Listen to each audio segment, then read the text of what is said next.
Greetings guys, it's Kazor. This video will be a little special for me. I want to showcase the original Monster Hunters gameplay and how the series evolved since then.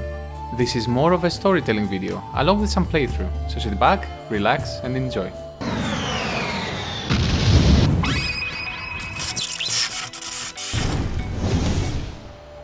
When I was 9 years old, I used to visit my grandparents in this small island right here. Having lived there in the past, I had a lot of friends, and one of them was also my neighbor. Most of us owned a PlayStation 2 at the time, along with a lot of different games of all types. This neighbor friend of mine had finished playing the games he had bought and decided to sell them to buy a skateboard if I remember correctly. I chose to buy 3 of the games he was selling for 10 euros each. The games were Conflict Global Storm, Soul River 2, and of course, Monster Hunter. I immediately fell in love with the game. I mean, who wouldn't? Fighting dinosaurs and wyverns? Brilliant graphics for its time, a gathering and crafting dynamic, and something that absolutely blew my mind. Equipment that looked like the monsters I just looted. I was amazed. The game had some okay tutorial texts, but my English was pretty bad, so I just explored my way in. The first thing I did was walk around the village. Apart from your house, there isn't any other building you can enter. You can save and or quit the game by sleeping at your bed. As your hunter snoozes, the game is being saved. Once this is over, you wait for him to get out of bed so you can continue your adventure. Most people played this game using the lance. Everybody recommended this weapon since it was quite easy to pick up and play, and the shield was a huge asset to have. However, my weapon of choice in this game and all following Monster Hunter titles until 4 Ultimate was the greatsword. Like the name suggests, it was a huge sword. It felt so satisfying to use. This was the only weapon I played throughout my first playthrough. The quality of life was nowhere to be found in this game, neither in the village nor in the locales. Like in a lot of older games, there's no options setting to be found in-game, only in the main menu. After fighting a monster, you couldn't see its weak spots and drops. Rather, you had to buy a book from a merchant that includes some info about said monster, which doesn't help you much. It is more of a collectible, honestly. Items could fail to combine unless you buy the book of combos numbers 1 to 5. You need pickaxes and bug nets in order to gather ores and insects, and they also have a chance to break when used. Did I mention you can't evade out of any item animation? Yeah, you don't even have a map, until you pick it up from the supply box. Crazy stuff compared to the new titles. Let's jump into the game. You start with a sword and shield and no armor. You will be running butt naked for a good couple hours, since Zenny are very scarce in the early game. Your first urgent quest is to deliver 2 raw meats. You can get these by killing and carving the Aptomoth right outside our camp. Next to the Aptomoth, you can find some animal feces. Looting these will give you dung 90% of the time. If you are lucky enough, you might find a Kutku scale, which sells for some pretty good money in the early game.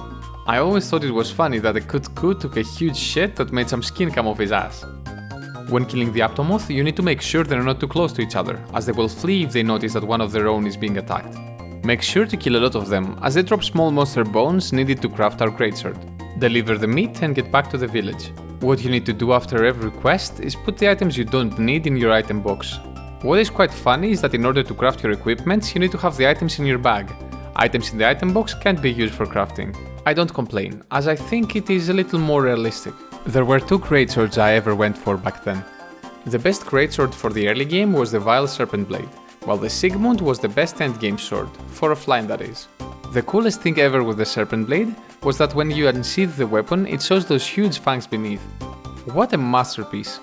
In order to upgrade to this weapon, you basically had to fight the Velocidrome 4 or 5 times, which is basically an alpha Velocipre and the first actual boss you fight.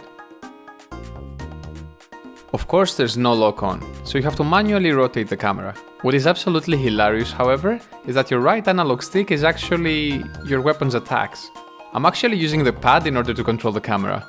Using the pad and the left analog stick at the same time in order to move and control the camera is what gave birth to the OG claw grip, which is how we all played back in the day.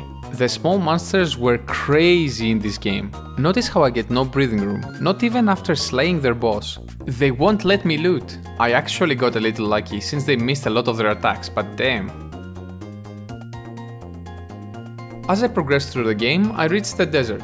What I did as a kid was stay here and fight Rathalos for hours, since I needed their materials for my other weapon, but the greatest thing of all was this item called Piscine Liver. In this game, special items didn't give you some sort of reward like say Kamura points. You were rewarded with Zeni. Farming in the desert for this item meant a lot of cash. This was my main source of income in the early game. One of the reasons I love the greatsword is because I could hit them out of the sand with my draw attack. You can of course use sonic bombs instead. Time it right and you might get 2 of them out of the sand with 1 bomb. That won't always be a good idea though.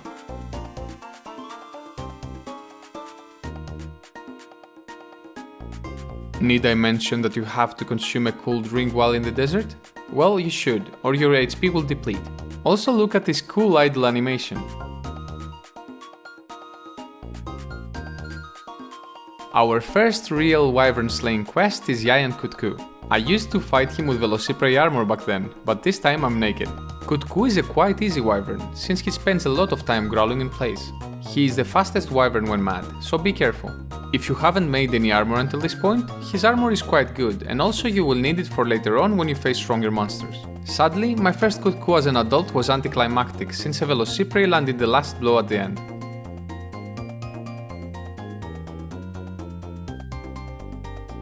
Got the Kutku ear, which I think is the rarest drop, and moved on to the next challenge. Our urgent quest at 3-star is Kephadrome.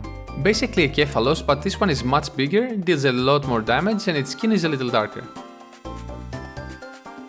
It can also deal damage simply by walking next to you, which I didn't remember and it caught me completely off guard.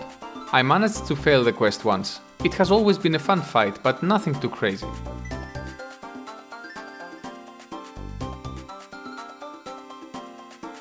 My weapon's final upgrade was the Great Serpent Blade. I needed some more Velocidrome materials along with the Light Crystal. Like I mentioned before, I didn't have any Monster Hunter database as a kid, and I had no idea what a Light Crystal was. Light Crystal. I tried mining the caves in the swamp zone since the ores there looked shiny and nice. Tried for hours, nothing. Some days later, as I was mining and trying to figure out how I can find this item, it hit me. It wasn't long ago that I fought a Gypkeros.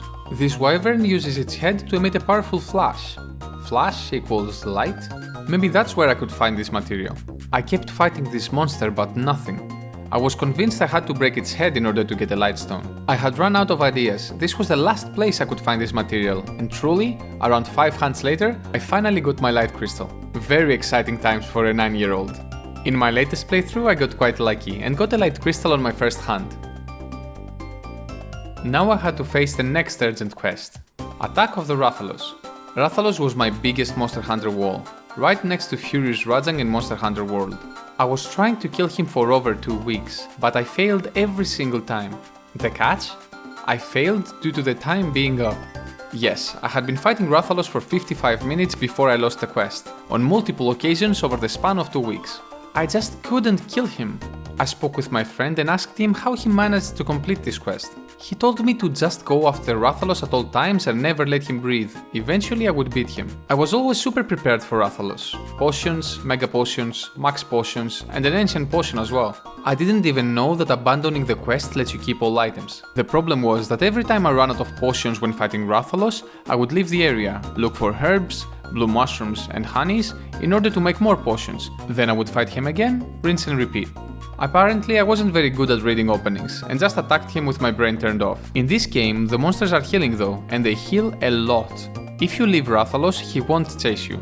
He will either go to area 9 or 10 to eat meat and drink water, or simply sleep at his den at area 5. Mentioning den, don't forget to subscribe to my channel if you like my content and want to see more weekly videos in the future. I work full time and I put a lot of hours into making these free videos.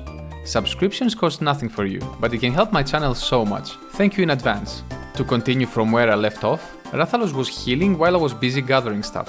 The solution was to simply not let him do that, while simultaneously not die myself. Following my friend's advice and after 2 days, 2 faints and many potions, Rathalos succumbed to his wounds 25 minutes into the hunt.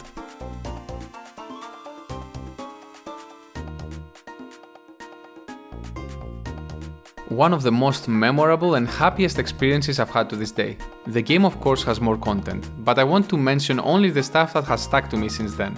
One honorable mention that I don't have footage for is the quest Handle with Care, which requires you to deliver a powder stone, probably the hardest quest in the game, and by far the hardest delivery quest in any following Monster Hunter title, not including online quests.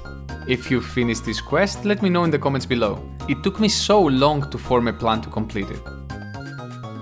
In order to keep this video relatively short, I will not really talk about all the titles I've played. To briefly mention them, they are Monster Hunter 1, 2004, Monster Hunter DOS, Monster Hunter Freedom Unite, Monster Hunter 4 Ultimate, Monster Hunter Generations, a little Monster Hunter Online, and of course Monster Hunter World and Iceborne, as well as Rise and Sunbreak obviously. Unfortunately, I haven't played Try to experience underwater combat and stuff. I know it's a lot of players' favorite title, I will definitely play it at some point. This has not been a review on Monster Hunter 1, but more of a reminiscence to my first time with the game as a child. I have been following this series ever since, and will play all the Monster Hunter titles I can get my hands into. I truly love this game, with its ups and downs, and I'm happy that it got some recognition with World. I recommend Monster Hunter as a series to everyone. It might not have PvP or a proper ranking system, but it is a very fun game, and you might like it once you get the grasp of things.